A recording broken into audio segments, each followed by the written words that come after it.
Hello and welcome to Law Deals. Today I'm joined by Paige Weiss, founder and CEO of Tree Ring Digital, a top-ranked Denver-based marketing agency that specializes in high-performance website and digital marketing strategies for businesses nationwide.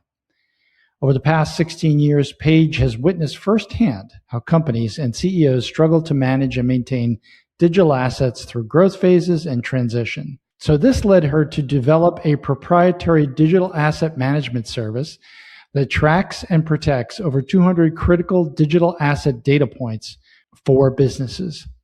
As law firm owners, many of us have spent decades building our practices, but we often overlook one of the most valuable and frankly vulnerable assets, our digital infrastructure, our digital assets.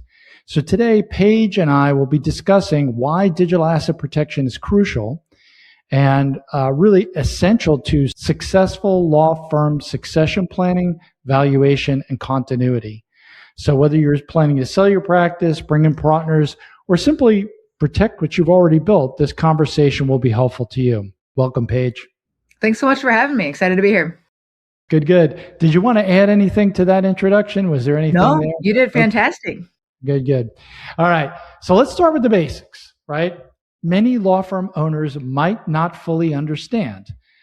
So what exactly are digital assets and why should law firm owners care about them beyond just, say, having a website? Yeah. So the digital assets are going to be any of those pieces that have your business online and also like that digital infrastructure and digital ecosystem, if you will. So that's going to be things like your website, your hosting, domain name, email addresses, but it also gets into like your brand files for your law firm. It's also going to get into your third-party tools that you're using for the law firm. Sometimes that might be, some sort of communication system, some sort of CRM, some sort of reporting tool, whatever those things look like. And so all of those pieces start to come together to form and really be an asset to your firm. And it's important to keep track of not just where they're all at or how to log into them, but actually who owns those specific assets. That's a really good point because I think some lawyers back in the day, they used a service which will not be named, who had a contract, and that contract provided that they would build you a website, but they owned your URL and they owned the actual contents of the website. So you were locked in pretty much permanently with them and you couldn't go anywhere. Is that the kind of issue that you're talking about? Absolutely. Vendor lock-in is one of the biggest, issues that we see when it comes to digital assets. And yeah, I think law firms too, there's a handful of companies that specialize in law firm marketing. And, that's what they want is how do we retain? How do we keep them here for a while? And we'd like to think it's based off of just good service and wanting to stay and, seeing those results. But a lot of times we see vendors start to lock them in. It can also be that they wrote the content. So they own the content, but you can take your website someplace else, right? But they won't let you move over with that piece of it. So you're still restarting, or we'll see them build on a proprietary CMS, which is just be some sort of content management tool. And so you can't just physically take that site and move it to a different hosting provider. You literally have to go to an entirely different vendor, reinvest all of the money. And with law firms, they usually are building 20 to 100 page deep websites because they want to talk about all of the specific areas of law that they can cover, or because it's a good SEO technique to have a lot of keyword phrases in there built on the different pages. So they're not simple sites to transfer over. There's a lot of weight behind all of that. But to your point, even holding that domain, like that is the lifeline of your business. It stores your email addresses. It stores your website. It stores everything that goes into branding, and every piece of marketing collateral should have that website URL on it. So again, how much do you want to go and rebrand because you went with one of those options? Yeah. So the key there obviously is as you're getting into these relationships, the first step, I think, is really making that determination, who owns what, right? It's reading that contract to see who owns what. What are you transferring? What are you giving up? From the most basic of, if you're going to have somebody be creating content for your website, you've got to have that assignment of intellectual property in your contract so that you in fact own it. So really good points. So, all right. So you've seen a number of different industries, a number of different companies struggling with digital asset management during growth and transition. So, what are most common and really potentially the most catastrophic risks that law firm owners face with their digital assets, especially during that sale or succession period? One of them is just not knowing who specifically owns it. A lot of times we might see a law firm where they're started as a solo practice and then all of a sudden, added 3 additional partners to the firm. And maybe at one point someone else renewed it and now they decide they want to exit the firm. But is it under their name? Like, did they go and change all the contact details to them and the credit card on file and the recovery emails and the 2FA? And like, whose is it, right? So when someone goes to leave the practice, what else are they taking with them and what all do they have ownership to? And we'd like to think it's a cut and dry deal where it's like, hey, you're leaving the practice. However, these assets are ours, but it really comes down to who owns it. And you can contact a domain registrar and they're going to go, you're not the one on file. I can't talk to you. So that's, while you think you can still have a few extra outs, it is going to end up turning into probably some sort of legal battle. And so what can you do to stay ahead of that? So I'd say that's one that we run into, or even succession planning, like one person has grown that practice, something happens. And then next thing you know, how do we keep that practice still alive and still moving and still, handling all of the clients? But if the owner is the one who, is the only person that had access to the Google ad account, for example, you're restarting all of your marketing efforts all over again. And it can definitely stop a practice for 6 weeks, 2 months, 3 months to rebuild that. And then you've got a whole time frame of, now that we've kind of got it back in place, are the ads performing to the same level that they were before? Or, is it another 6 months before we can really fine tune to get that performance out of it? So there's things like that that can just immediately halt a practice. A website goes down. We've seen those things, we just didn't get it renewed in time, but scrambling, trying to figure out who has login details or prove ownership because someone has, let's say, passed away. That's going to take a few months for that practice to get back up and running and back into having that as a marketing tool. Yeah, so a couple of things, I guess, that come out of that. First are kind of what you're talking about is a bit of what I would say titling, right? So the actual making sure that all of these assets now are titled in the name of the current firm, right? So it's a perfect example you gave, which was I started my practice and now I brought somebody in who's a partner. Okay, well, when it's just one owner, we really don't care about what the titling is, at least during the term that the owner's there. We definitely care about it if they die, right? But while they're there and operating, it's not such a big issue. But as soon as you get somebody else on board, it's a huge issue, right? So it's not just about now bringing that person in and making sure that, they have a stock certificate or whatever. It's about making sure now that you go back and you look at everything that you've been using and confirm, yes, now it is in the name of the entity, right? So if you're a partner going into a firm that's existing, these are things, especially a small firm, maybe not so much a large firm, but these are the things you want to really take a look at, is making sure they're there. So great. So can you give an example of something that's gone horribly wrong? No names, right? We wanted to anonymize, but a situation that's gone horribly wrong that maybe led you to add some more to those data points that you're looking at? Yeah. So, we're looking at 300 different data points, right, that go into having that online presence. And so, even though it feels that there's not a ton of digital assets that go into it, there are a lot of little details to pay attention to. I think the one that we tend to see most often, though, and while we've talking a lot at the owner level, it can also just be coming from like a paralegal or an administrator or someone in the company as an employee. And oftentimes, as we should, we're delegating, asking them to go set up some of these tools, go contact the right provider for these things. And so they naturally start to set that up on their own. And what email address are they using? Are they using the company one? Are they using a personal one? Do we have a standards of practice in place for what that looks like? Maybe they're doing a demo, so they had originally set it up on their personal, decided to expand into it. So they just left that as the admin and then started adding some of the partners into that portal. But what we see too is a lot of that like lack of digital continuity. So then all of a sudden they put in their notice, you'll be lucky if you get the 2 weeks, right? But usually sometimes it's that immediate, I'm out the door.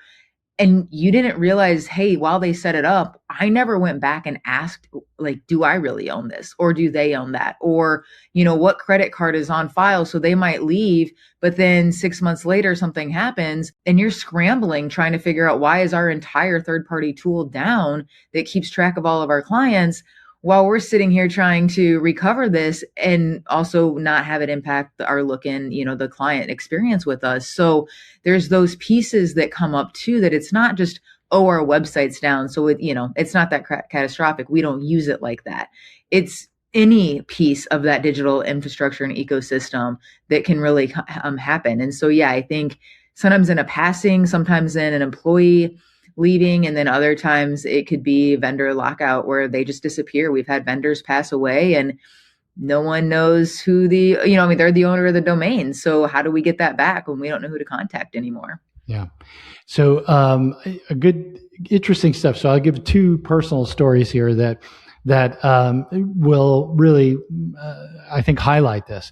So we have a vendor that we use to do basically through like a Fiverr or one of those types of sites, and the site implemented some double protocols, so basically two-factor authentication, and the person on the team utilized their personal cell phone number for it. Mm-hmm.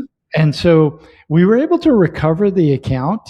So that's the good news in it, but that person left. And so it's like, okay, now how are we going to get that person to give us the code to look? And we didn't even know it until several weeks later when we went to go use that vendor again. And we realized, okay, that obviously isn't going to work. And then in another instance, not a different firm, but they had provided a credit card for the website, and the credit card had an expiration date of like 5 years or something, whatever. Right. And the firm name had changed, and in that time period, they changed. So they changed their email addresses. So when the host had that credit card and it was coming up for renewal, they sent an email to the old address, which one way or another didn't get through. And then basically, several months later, they noticed, hey, we don't have a website anymore. What the heck happened? And now it's going back to figure out, okay, what's going on? Who's in control? What do we do? And then they realized, oh my gosh, it's it was just the credit card. So they were able to fix it. But it's those little things that if you're not thinking about it and you say, oh, well, we're changing our email addresses, let's make sure that everything follows through. And if we're having a problem, do it. So really good stuff there. So what's the most surprising risk that digital asset related risk that business owners don't see coming? I think just the complacency of it all, right? So like sitting there with, as you mentioned, oh, it's on auto renew. I don't need to worry about it. It's good. I've sent emails out to clients saying, just a reminder, your domain's up for renewal soon. Make sure you get it renewed. And every once in a while we get the client who's like, I've got it handled. Don't worry about it. Thank you. Like they're just kind of upset that we even bothered their day. And I'm like, it's because we see this all the time. We are constantly seeing and making the phone call of, hey, did why is your site down? Or the panic that we get when the client calls and they're usually frustrated with us because they might think it's a hosting related issue. And then we have to be like, when did you renew your domain name? Oh, it's on auto renew. I'm like, no, it's not.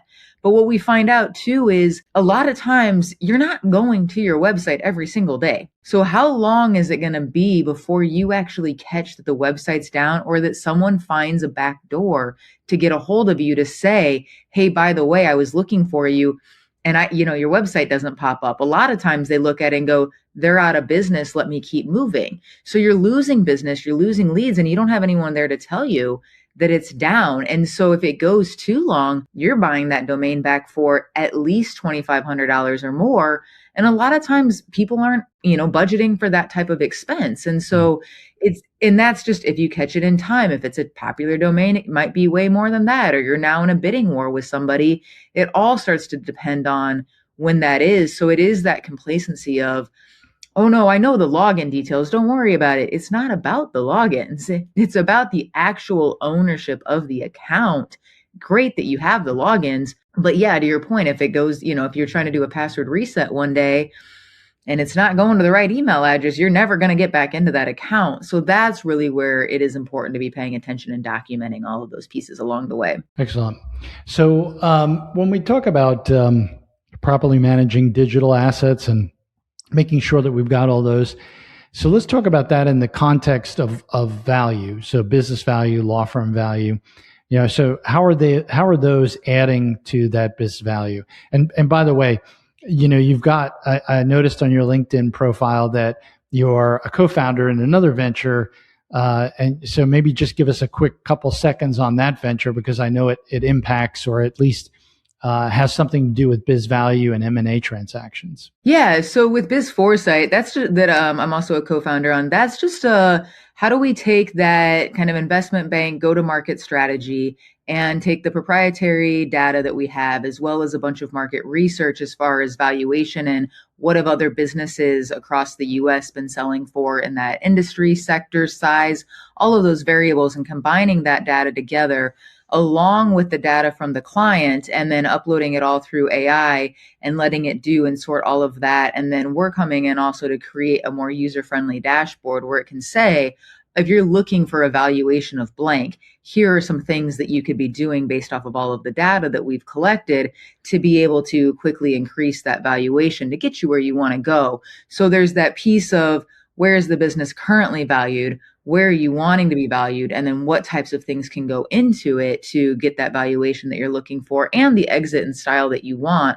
whether it be an ESOP, whether it be private equity, whether it be, to a succession of some sort, and, passing it down through the family. So we are able to also adjust the model for a variety of ways. So that's what Biz Foresight's doing, but also allows me a really cool perspective of the valuation side of it, as you say. And, it really comes down to, I don't think there's enough credit in how much value is in the digital assets of it. How automated is that website? Or is it literally just a 5-page brochure that isn't even collecting leads really because it doesn't convert? Or is this a machine that is really running and operating the business and, acting as another employee or two and really creating that efficiency? There's going to be more value in that, because the potential buyer is going to come in and go, I just want the infrastructure. I don't really care too much about this piece of it. I like what they have set up over there. That's what we're interested in buying, right? And that's also ways that you can start pulling out of, are you just buying a client list, or are you buying the practice name? And are you expanding in that capacity where we want to be one of the largest criminal defense firms, let's say, in the US or in a state? They're going to go in and acquire a whole bunch of these little ones. And so the brand starts to matter, because sometimes they keep the brand the same because of the local presence. And hey, it's trusted. They've built this up. They've spent tons and tons of money on marketing. Everyone in town knows that lawyer's name and that firm's name. And that's what we want to do. And that's what they're investing in. That's a digital asset, though. That isn't anything to do with the building you own. It has nothing to do with any vehicles you own or any sort of, tangible asset. So how many reviews do you have online, right? If you've got 5 reviews, probably not a whole lot of value in that.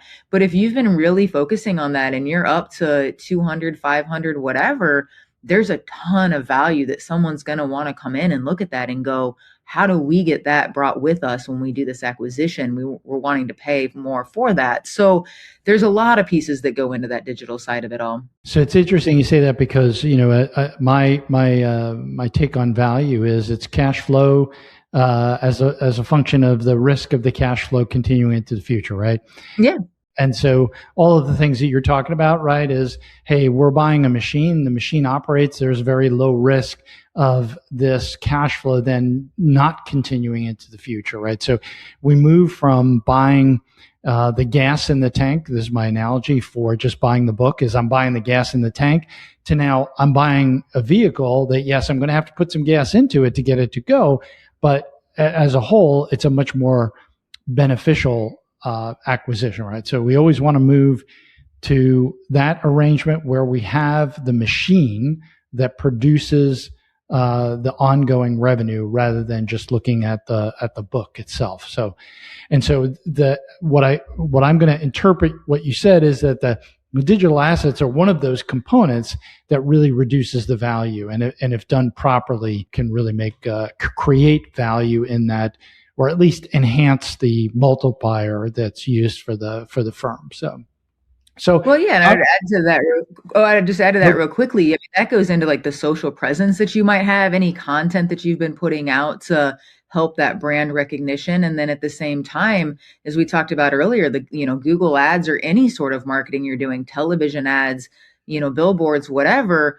All of those pieces, to your point, is they're going and hey, this is how we got to this value is because the ads are driving this much revenue, this much new clients, all of these pieces. But if all of a sudden that got shut off tomorrow, are we still able to generate the same amount of revenue and the value creation there? So that's where it is like, we really need to be the ones who own these KPIs. We need to be the ones who own the actual platform data and everything that's in there so that we know that everything can stay smooth running just like this as long as we keep putting a little more gas in that tank. Yeah, it's kind of the distinction between being a business owner and being an attorney just working, right? Mm-hmm. Owning a job per se, because on all of those is really, again, it's that machine that's functioning to bring in the revenue around you. And you might work in it, but at the end of the day, that machine is what has value, not what you do day in and day out. So correct.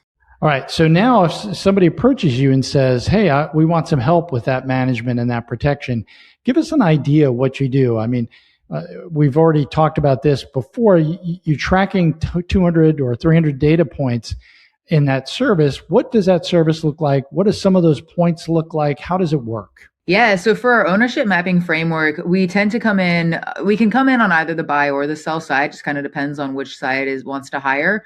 But if we're, let's say, preparing a law firm for exit, that ownership mapping framework is going to come in and it's going to look at all of the digital assets, but how that company is structured. So whatever third-party tools they're using, whatever point of sale they're using, whatever they're using for hosting, website, email addresses, marketing efforts, but we also get into, do they actually have the logo files and everything they need to be able to transfer that brand over? A lot of more established ones, no, they're still running off of a JPEG that got handed down to a JPEG that got handed down and have never actually got that into a high res that can actually be used as a logo in the future. And then from there, we're also getting into just compliance. Privacy policies, ADA compliance, do we have the right cookie notifications and in place? And so we really do go in with our ownership mapping framework and encompass all sorts of different pieces of it. And then we get into the granular of it of, like we mentioned, the email addresses, who actually has ownership. I can't tell you how many websites I've logged into only to find out they've got old employees, old owners, and old vendors. All still have complete full access to this website that can do whatever they want, whenever they want, right? And it's like, why have we never removed these people? And so you're also leaving yourself exposed and vulnerable. But we go in now and start really verifying that you do, in fact, have ownership. Who are the phone numbers on those 2FAs or email addresses? What credit cards are on file? So that when you get into the deal, you can go, I'm 100% confident. Ask me any question on my digital. I know that I have this answer and it's not going to slow us down in due diligence and start to create any doubt in the buyer that's going to want to have them come in and lower that valuation. So that's what we do there. And then on the buy side, we come in and we start asking all of those questions. Do you own this? Do you have this? Like, can we see any of these marketing reports to prove? We ask that question. Oftentimes it's, our vendors never actually sent us a marketing report. I don't know. We don't actually have any of those. And it's like, how much are you spending on marketing? And you just haven't even asked to see the numbers, right? So that starts to put doubt in the buyer. So that's what our ownership mapping framework really goes in and does, is verifies the ownership so that it's a smoother transaction and keeps the value where you're wanting it to be. So as you're going through this, whether you're doing a pre-due diligence or a due diligence thing, what are the biggest gaps that you've been finding? I think one of the biggest gaps, the biggest gap really is just digital continuity. They don't know. If someone left the company tomorrow, they don't know how it was running, how it was operating, what settings were in place, what that looks like. I think, along with digital continuity comes the social side where a paralegal at some point set up the company Facebook page, had it all running, and then over time ended up like no one actually knew how to access this account anymore. And so now we've got kind of a dead social account that we can't transfer. And next thing you know, how do we compete against that as we want to set up a new one? You've got another one we're trying to say, no, don't go to that social page. Come to this one over here. That's really hard to do. And good luck trying to contact anybody at these social sites to turn off one of those pages. So it's how do we keep more of that continuity and ownership that no matter what happens, you still have a smooth running machine or vehicle, as you said. So if I'm a law firm owner and I'm sitting here saying, wow, I haven't checked these things out and I'm getting overwhelmed because there's so many different things that we've talked about, what would you say are the first 3 steps that they should go through? First 3 steps is document. Just start going through everything and documenting what you do and don't have. Every time you log into something, what is the 2FA? Who is that? Start hunting that stuff down.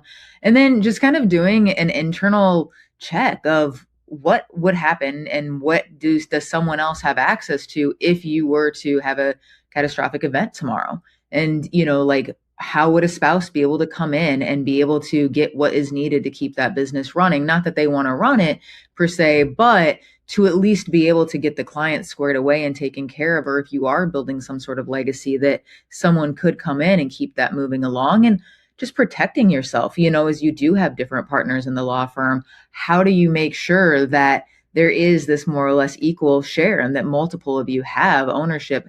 I think that's kind of the third piece I would add is there should be 2 points of contact on every account so that if something happens to one, there is a default account that can still be kind of that admin owner. And then that way it is going to help prevent some of the issues that you could run into long term. Good. Okay, so you've answered a lot of the follow-up questions that I had in kind of your answers here. Is there anything that we should be going extra into that I haven't listed out? Extra is just, the digital ecosystem does go beyond just, is my website up and running? Do I have my emails working? There's so many little pieces as far as even why does my email keep going to spam? Why, is this third-party tool not working and functioning the way it's supposed to? And so really understanding where are you going to get that support and how do you know how to fix these pieces and really looking for the resources to find that. One, I know like right now is a lot of it is I can't get a hold of an actual human. I'm, trying to get these things sorted out and I don't know who to contact. And then 2 is just, as lawyers, like I know it's not fun to read contracts, but read the contracts, right? I can't tell you how often the vendor is saying they are maintaining ownership of whatever it is. And you sign it because I'm just going to sign the contracts, right? And so really, really understanding that is another piece of the ownership mapping framework we go into is what are the vendor terms? Do you have a contract in place? And how long is that contract in place for? So that if anything comes up, we're all aware and saying, wait a minute, shouldn't this be them that's handling the maintenance if they're the ones that are doing this? But half the time we don't know what we agreed to. We're just like, hey, let's keep moving. Or someone else agreed, you didn't. And now you're the one trying to pick up the pieces. Good. Well, so tell us a little bit more about your digital asset protection and continuity service. And if a law firm is going through a transition or maybe has a client who's going through a transition, how they can get in contact with you. Yeah, absolutely. So with the digital continuity system, we really are going in and it can be at any stage of a business too. It doesn't have to be prepping to exit. It's probably better to be done at any point prior to, just so that you are running a really smooth machine. And then from there, and know that you've got the security and the peace of mind. And we handle far too many recovery phone calls. I think that's a lot of what stemmed to us going, there's an issue here. This isn't just like one client misplaced logins or this happened. We field a ton of calls a week on just panic recovery mode. And so, how do we make sure we're not getting there? And that's what a lot of the digital continuity side of it all is. But as you are preparing to exit or just succession planning, now it's a lot easier to say, hey, we've already done the hard work. This is going to be a lot easier because we know these answers. But also just depending on the different firms, anything that's dealing with that M&A space, the exiting and the acquisition, start asking, because we see and we found that a lot of lawyers will say that the assets are transferable. but no one's really going in to verify that those assets are in fact transferable or verify that they are owned by. We've seen it where a hotel company has purchased a new hotel, or not a new hotel, but has purchased a hotel. And as they're going through, they're like, yeah, I'm sure we've got Expedia. I know we've got the website. I know we've got past email addresses and all these things. And then it turns out no one actually knew who set up Expedia. So while they thought they could go back and remarket to all of the past guests and say under new management, please come check us back out, that entire list gone. Wow. Oh, well, we thought we had a website. Next thing you know, they don't. They're now having to reinvest in a website that they weren't planning for. So it really starts to make the advisors not look so great when they didn't help prevent these things before the transaction happened. Great. Excellent. Well, great conversation, Paige. I really appreciate you coming on and giving us an update on digital assets. Is there anything else that you wanted to add? The last thing I would just add is, yeah, you can always find out more and follow me on LinkedIn at Paige Wiese, that's Wiese, or check us out on our website at treeringdigital.com. Perfect. Thank you very much. Thank you.